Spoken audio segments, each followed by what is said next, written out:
Nasty! Come on, let's dance and crowd. Do you truly know the heartbreaking truth behind the radiant smile of Barbara Eden, the unforgettable Genie from I Dream of Jeannie? For decades, she was magic in motion, glowing in pink veils, folding her arms, and with a blink, turning dreams into reality.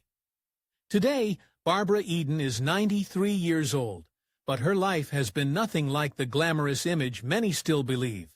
In this video, you will witness firsthand the hardships Barbara Eden has quietly endured, haunting moments that may leave you truly shaken. Before we begin, how would you rate Barbara Eden as an actress from 0 to 10? If Genie ever lit up your screen or your heart, please like this video and share your thoughts in the comments below. Your voice truly matters. Let's get started. Before the red carpets and studio lights, before her name became a whisper of 90s brilliance, Barbara Eden was simply a child navigating the shadows of instability and heartbreak. Born Barbara Jean Moorhead in Tucson, Arizona, in 1931, her first taste of sorrow came early, when her parents divorced at the tender age of 3. That moment fractured not only her family, but the sense of home she barely had time to understand. Her mother, left alone to raise a child in the unforgiving years of the Great Depression, made a desperate decision to move to El Paso, Texas, and seek refuge in the modest home of Barbara's grandparents. The economic pain was relentless. In a time when a warm meal was a gift, and a smile had to survive hunger, Barbara found rare comfort in the presence of her grandfather. A kind, steady man whose quiet strength became her emotional lifeline. She adored him deeply, describing him later in life as the first man who ever made her feel truly safe. It was a rare and priceless comfort in a world otherwise filled with uncertainty. But even that small island of peace would not last. A few years later, her mother remarried, and the family moved again, this time to San Francisco.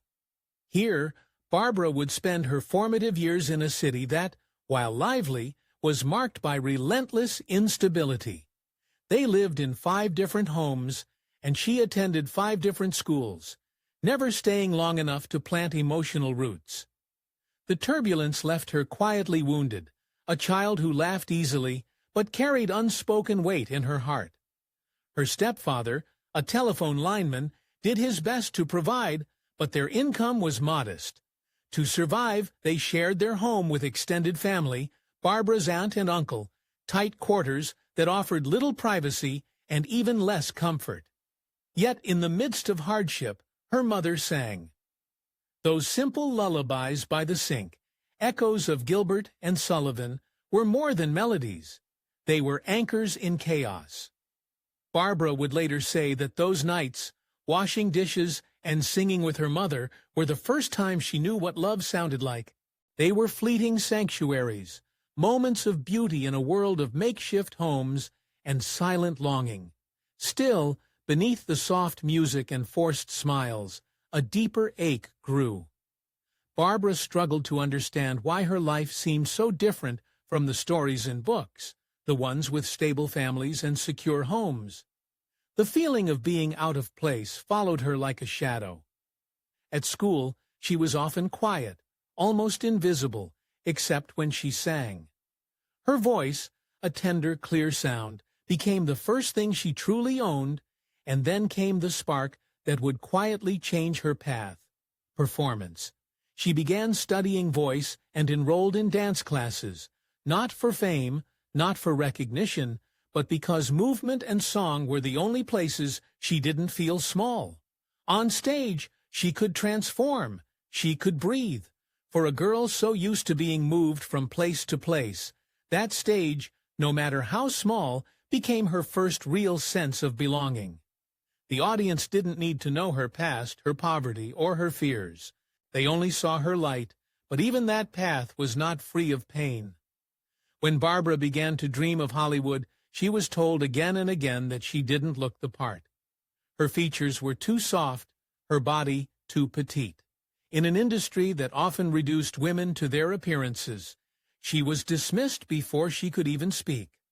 One talent scout from Warner Brothers once cruelly held up a photo of his own daughter and told Barbara, "See, honey, that's what you need. Bigger everything." It was not only humiliating, it was a wound that would linger. Yet Barbara did not retreat. She made a decision, one that would quietly define her life. If she could not be the starlet they wanted, she would be the character actress they needed. She would hone her craft, dig deep, and bring to life women who were real, flawed, and unforgettable. It was a quiet rebellion, but one fueled by strength. Her resilience was tested once more when, on the Warner Brothers lot, she ran into that same talent scout months later. He didn't even recognize her. This time, he was impressed, offering her a screen test and telling her, "You're going somewhere." For Barbara, it wasn't about proving him wrong. It was about proving to herself that she belonged, that her voice could rise above the noise of judgment and rejection. In 1951, at the urging of a teacher, Barbara entered the Miss San Francisco beauty pageant. She was terrified. Standing in a bathing suit before a sea of strangers felt unbearable.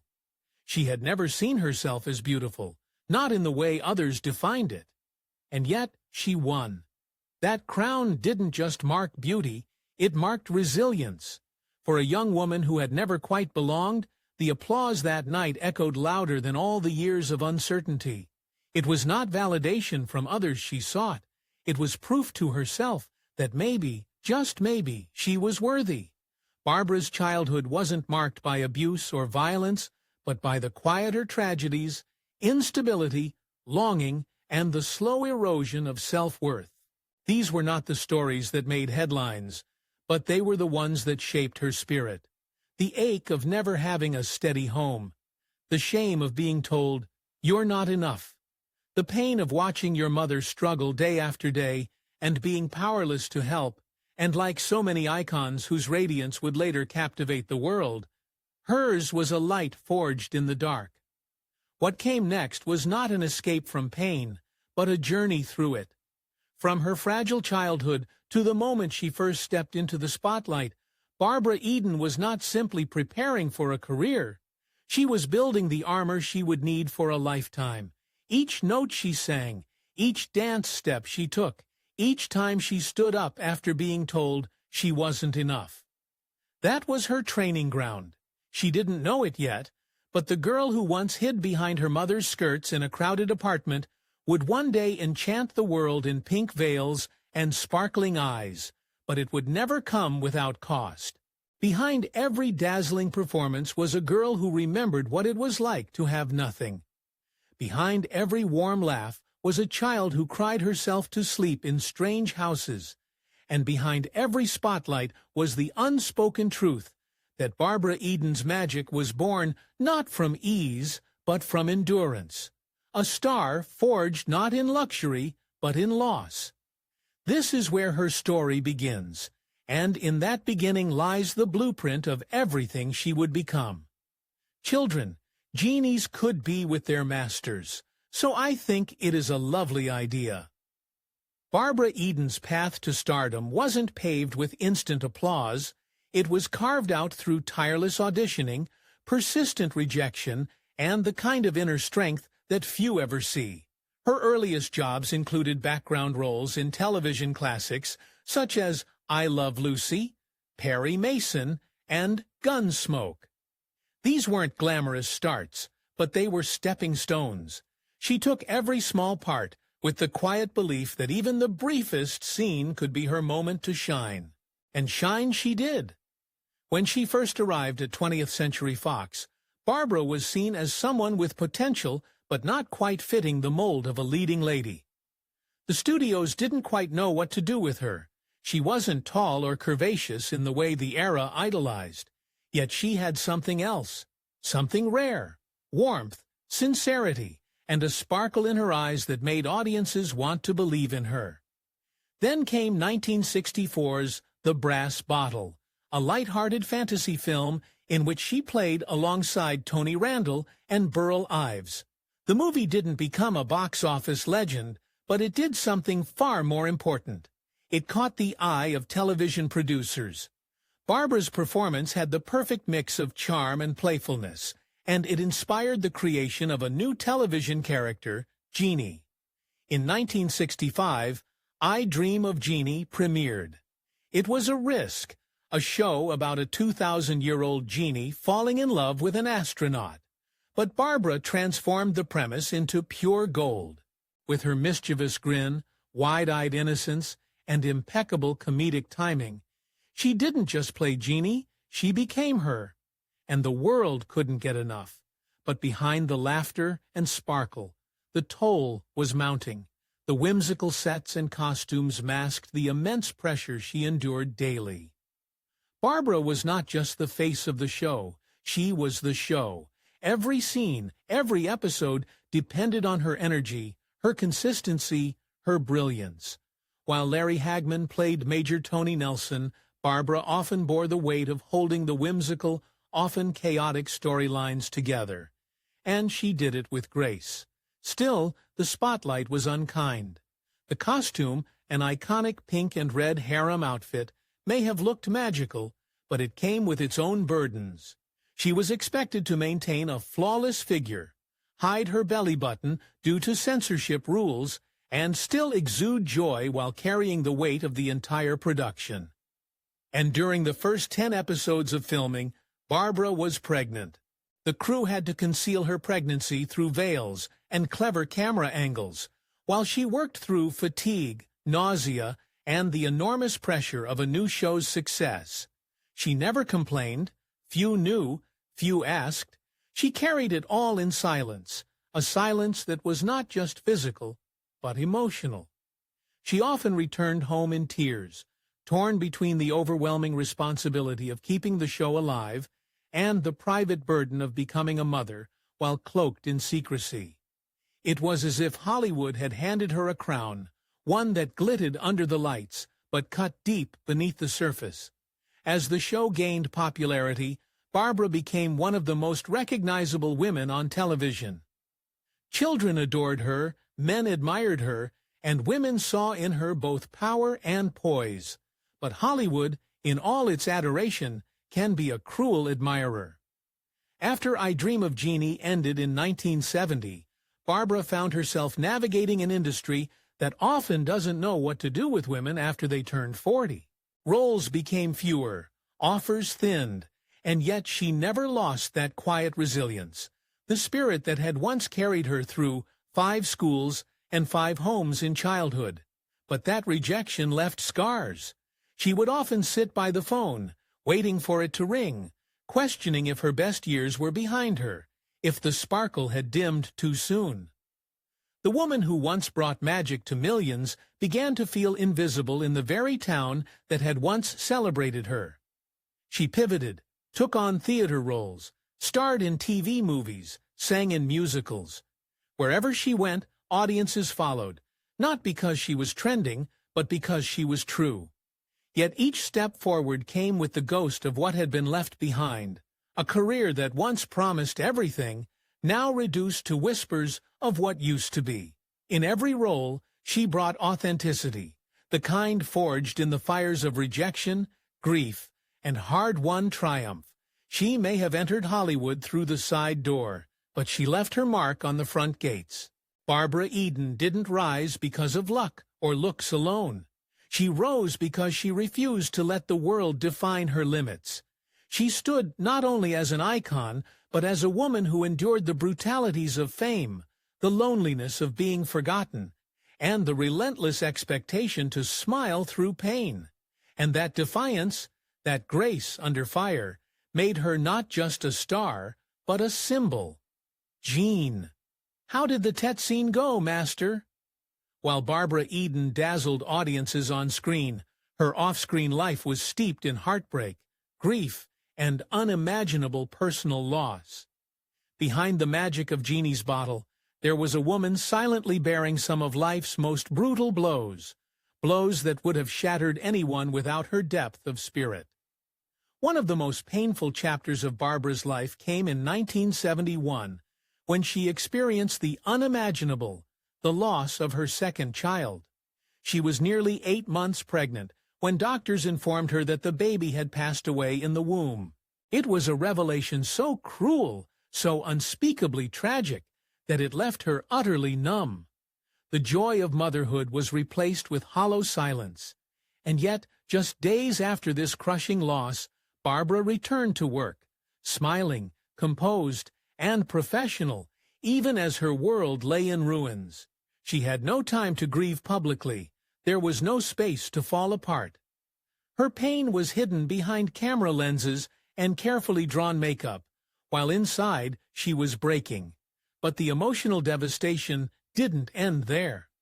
What Barbara didn't realize at the time was that she was also suffering from postpartum depression, a silent shadow that crept in and lingered long after the hospital lights dimmed. She recalled looking at her living son Matthew and her husband, Michael and Sarah, and wondering why, despite their love, she felt a sadness she couldn't explain. There was no roadmap, no diagnosis, no understanding of what she was going through. She suffered in silence, thinking something was wrong with her, never knowing it was something so many mothers face. The weight of this unresolved grief and undiagnosed depression slowly eroded her marriage. Conversations became arguments. Distance replaced intimacy. Eventually, the foundation of their once hopeful union gave way. In 1974, Barbara and Michael divorced after 15 years together, and in that separation, another heartbreak bloomed, losing daily contact with her beloved son. Matthew went to live with Michael, and the distance gnawed at her soul. She cried often, feeling as though a part of her heart had been cut away. Years later, Barbara would admit that if she had foreseen the pain her son would endure as a result of the divorce, she might have made different choices. But life doesn't offer rewinds. It only offers echoes. And the echoes of that choice would haunt her for years. Her second marriage to Charles Ferguer was no haven either. Initially filled with hope, it quickly spiraled into something darker, tainted by dishonesty, substance abuse, and emotional turmoil. Barbara discovered that Ferguer was still legally married when they began their relationship. What followed was a pattern of deceit and growing instability. As his behavior grew more erratic and self-destructive, Barbara was forced to make the heart-wrenching decision to leave for her safety and for her dignity. And then came the most unbearable tragedy of all. In 2001, Barbara's beloved son, Matthew and Sarah, passed away from a heroin overdose. He was just 35 years old, a bright soul, a kind heart, lost in a moment of relapse after a period of sobriety. He had been clean. He had been engaged. He had been building a new life. And in one fateful instant, it was all taken. Barbara, already so intimately acquainted with loss, was plunged into a grief beyond description. She blamed herself. She questioned everything. The pain of losing a child? There are no words sufficient to contain it. "There's nothing worse," she once said. "You never stop grieving. It stays with you, always." For years afterward, she lived on the edge of tears, forever changed, forever hollowed. Even in more recent years, sorrow has never strayed far from Barbara's doorstep. Age has brought with it the frailty of health, the creeping fatigue, the quiet pain of bones that once moved with ease, the memory that flickers and fades with time. She has admitted to physical exhaustion and the limitations that aging has imposed, but never with bitterness, only with quiet resilience. Friends who once filled her life with color have slowly disappeared, some to time, others to illness. Loneliness has become an uninvited but familiar guest. In her later years, Barbara has also faced the profound isolation that comes with being a widow to fame. While the world remembers Jean's twirl and smile, fewer remember the woman behind the illusion, now walking slowly, choosing solitude over spotlights, often unseen in the very town where she was once revered. The silence that surrounds her today isn't one of peace. It's the echo of a life lived at full volume, now faded into a gentle, haunting hum. And yet, even in her mourning, Barbara found purpose. She began speaking to parents, facing similar battles, sharing her story in the hope that it might help another child survive, another mother hold on to hope. Through her advocacy, she turned pain into service. She turned heartbreak into compassion. Her health today may be stable but not untouched by time. She has acknowledged the mental and physical toll that comes with age, the slowness, the weight of memory, and the quiet sting of being gradually forgotten by an industry once obsessed with her image. Her steps are more careful now, her appearances fewer. Each day lived now is more reflective than performative, but even this stage of life she greets with grace. Barbara Eden continues to receive messages from fans around the world, letters of gratitude, memories of childhoods lit by her laughter, her voice, her twirl of magic. It is perhaps this outpouring of love that sustains her now, in a time when stages are dark and scripts are silent. In quiet moments, she has spoken about the ache of missing her son, how certain songs or places suddenly bring him back in a rush of memory, so vivid it steals her breath. She still talks to him sometimes, in the quiet of her home, where his picture sits in a frame that is touched daily. "What would you like for Sunday morning breakfast, Master?" At 93 years old, Barbara Eden lives a life far removed from the spotlight she once dazzled. These days, her steps are slower, her voice softer, but her spirit, ever radiant, remains untouched by time. She no longer wakes to the demands of call sheets or costume fittings. Instead, she greets the day with gratitude for each breath, each bird outside her window, and each handwritten letter that still finds its way from longtime fans. Barbara now spends her days surrounded by the people who love her most, not as the magical Genie, but as Barbara, a woman of immense depth and wisdom. She has traded Hollywood sets for the serenity of home, where moments are measured not in applause, but in laughter around the dinner table and the gentle hush of memory-filled evenings. And yet, even in her quiet, she is still a light to the world. When she does make a rare public appearance, fans don't see age, they see grace, the kind of grace that comes only from a life fully lived, fully felt. While tragedy marked many chapters of Barbara Eden's life, her story is not solely one of sorrow. It is also a testament to the enduring spirit of a woman who never stopped rising above the pain. In an industry obsessed with youth and reinvention, Barbara's ability to remain timeless was not merely in her beauty, but in her dignity, her work ethic, and her unmistakable warmth. Her iconic role as Genie in I Dream of Jeannie is remembered not only for the sparkle and magic, but for the charm and generosity of spirit she brought to every scene. At a time when women were often sidelined into decorative roles, Barbara made Genie more than a fantasy. She made her human, funny, smart, and strong. That charisma left an imprint on generations of viewers and paved the way for more nuanced portrayals of women in television. Off-screen, she was no less remarkable. Barbara didn't seek the spotlight after her series ended. Instead, she sought purpose. She toured with musical theater productions, acted in stage plays, and wrote a memoir that revealed not the fantasy, but the deeply feeling woman behind it. In Genie Out of the Bottle, she opened her heart, offering readers an unfiltered view of the triumphs and traumas she endured, reminding us all that even the brightest stars carry burdens. Her openness about grief, depression, and personal loss gave countless others the courage to face their own pain.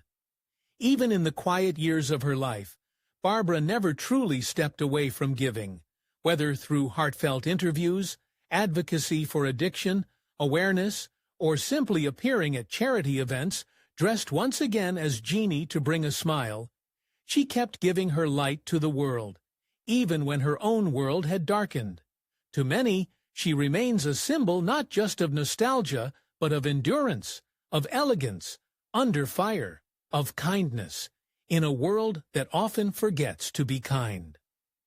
Barbara Eden has shown us that the most powerful kind of beauty isn't the kind that fades. It's the kind that comforts, that uplifts, and that remains steady through storms. Her life reminds us that fame is fleeting, but character endures. Glamour fades, but grace remains. Barbara Eden's story is not just the tale of a television icon. It is the living proof that no matter how cruel the world may be, light can still break through. And sometimes, the most extraordinary magic is not in the blinking of an eye, but in the quiet, unwavering strength of a woman who chose to survive, and in doing so, became unforgettable. If Barbara Eden's journey has ever touched your heart, through laughter, nostalgia, or a lesson in resilience, we invite you to share your thoughts below. What moment from her life moved you most? What does her legacy mean to you? Let's celebrate this remarkable woman together, her strength, her grace, and her everlasting light.